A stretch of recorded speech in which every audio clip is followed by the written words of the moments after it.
Known as the City of Castles and the City of Arcades, it is the newest and one of the smallest capitals in Europe. We are exploring the home base for the popular BBC series Doctor Who on this episode of Ms. World Traveller in Cardiff, Wales.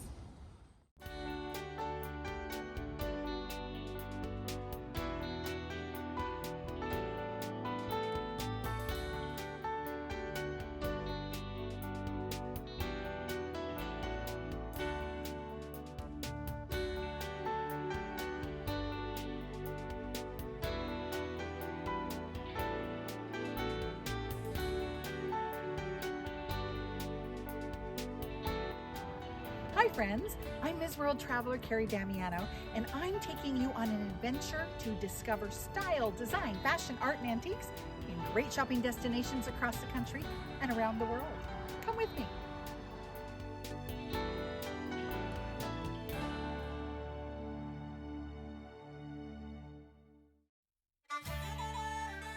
Granted city status in 1905, Cardiff was not declared the capital of Wales until 1955, but that doesn't mean it doesn't have a rich history. Founded on the remains of a Roman settlement, it is located about 150 miles west of London, on the Bristol Channel at the mouth of the River Taff. Over the years, Wales has been a leading coal and slate producer, known for their woolen mills, and even had their own gold rush in the late 1800s.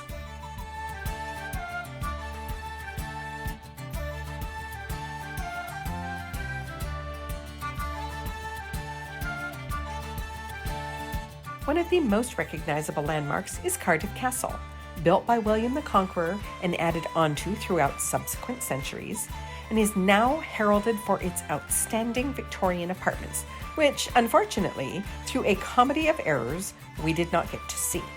But the exterior is just as spectacular, and we got our castle fix.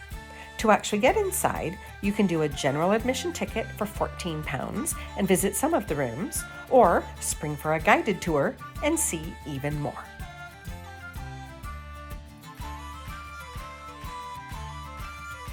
And after you finish your tour of the castle, head right across the street to Castle Welsh Crafts, a family business for over 40 years.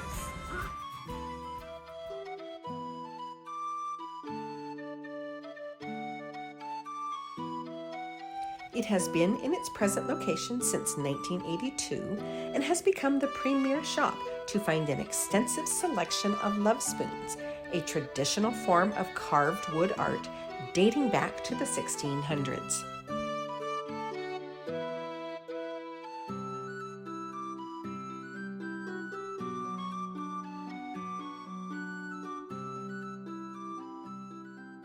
So I am here with Charlotte and her daughter Abby at Castle Welsh Crafts. Is that right? Okay. Yeah. And of course we're excited to meet you because this is very much a family business. Absolutely. So your dad, you, your daughter, tell me how this whole thing got started. So it was probably about 45 years ago now that my parents started the store, and yeah, it's been going ever since. I've been here for about 20 years now. Yeah, it's still going strong. She started when she was 2. Yeah, we're just really excited to still be here. Great. So one of the things you kind of specialize in are these Lovespoons. Can you tell me a little bit about the history of that? Absolutely. Well, in the 16th century, the men used to carve them for their sweethearts, and if she accepted it, then they'd be engaged. So that's kind of like the story in a nutshell. But all of the symbols mean something different. So, for example, bells represent weddings, anniversaries, that kind of thing, and that's probably the most popular design that goes here. Okay. Well, so have you explained to Abby that she is not to accept one with wedding bells until she's 25 years old? Exactly. Okay. Yeah, absolutely. Yeah, maybe even 30. Maybe even 30. So Abby, you were telling me that you have a favorite. Yeah. And I think it was over here. I think it was this one. So I'm going to have you explain why this is your favorite Lovespoon. I like it because it's like got different types of woods, and it's a bit unusual. You don't find a lot of Lovespoons having different woods. And right, and it's different colors. And we have the bells, which are wedding, right? And we have the hearts, which means togetherness and love. Togetherness and love. And we feel the same about each other. We've got quite a few meanings. Great. Yeah. And then why a spoon? I mean, was in the early days, was it a practical thing that you used, or was it always just a wall decoration? I think it's always been a wall decoration, but I think it stems back to the sailors. I've heard of this. I don't know too much about that myself, but I've heard that it stems from the sailors when they used to carve and things like that, you know, with the ropes and things like that. Just kind of made it into the designs of the spoons. Very cool. And of course, you run the whole gamut here. You have the smallest love spoon We in the do, world. yeah. So tell me a little about that, because we did get a picture of it. So tell me about that. Yeah, well, we've had that now, oh gosh, probably for about 20 years. And the way time flies, we've had it for a while. The carver did an exact replica of the large spoon. So You got the smallest and the largest. and the largest, Yes. which is like 27 meters long. Did I Yeah, read that right? you did, absolutely. Wow. It takes about 4 guys to carry it, especially when it's in the line. Yeah. Really? And it's on loan, right? Yeah, it's on loan. It's okay. not ours. Yeah, it's on loan to us. We've had that one for about 30 years too now. Oh my goodness. Yeah. Well, at some point, do you just get to keep it? So somebody comes in here and they see this wall, and there's so many beautiful things here. How do you choose? Well, first of all, you find out what the occasion is, and then you go through all the symbols with them and just help find the perfect one, really. Obviously, the dragon is the main symbol of Wales on our flag. Yes. We love our flag. Right? Yeah, green, red, and white. Yeah, and it means protection and strength. So I think that's lovely meaning. So it covers like all occasions. Right. It's nice just to give like a friend, which is protection and strength in your home, that kind of thing. And Yes. it's got the love there as well.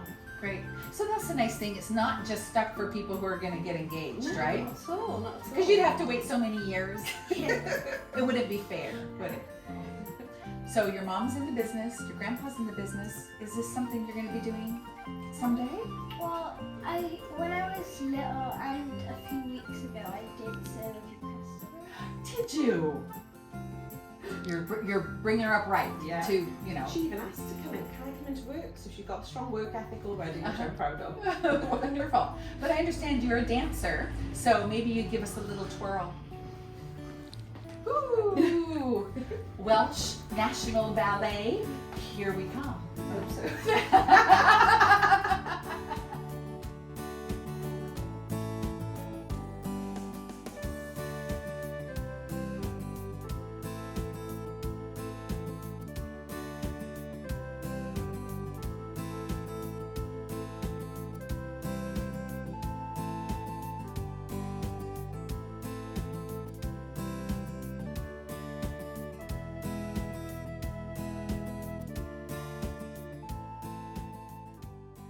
So we were talking about the Lovespoons, which were now standing under the largest one, but we also have these beautiful wool blankets that you were telling me there's kind of an interesting story about these.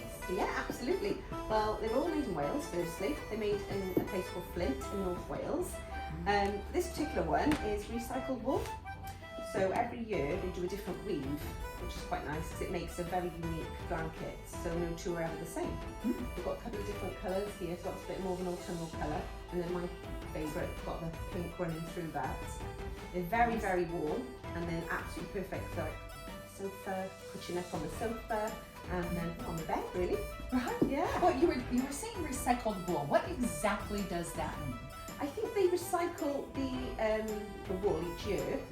Meaning they make blankets and then take them apart and make more, or Yeah, absolutely. Really? Yeah, to Okay.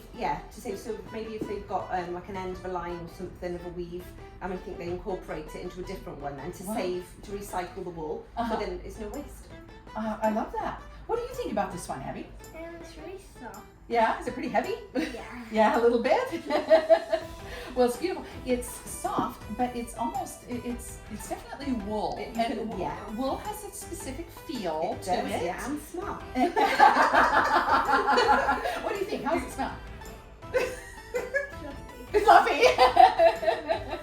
Well, and these will last a lifetime if you treat them right. Absolutely, yeah. So how do you care for them? So obviously hand wash. Okay. Yeah, I wouldn't put it in the tumble dryer because it might end up. You're looking away from this to this. That's the only advice I would say, really. If could be your size. Yeah.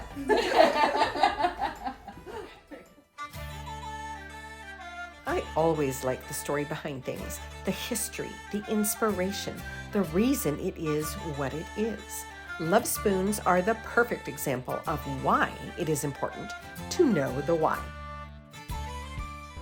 It's hard not to fall in love with Lovespoons, isn't it? They make an easy to pack gift or souvenir from your time in Cardiff. Next time on Ms. World Traveler, we'll focus on contemporary art from the Makers Guild. Don't go away.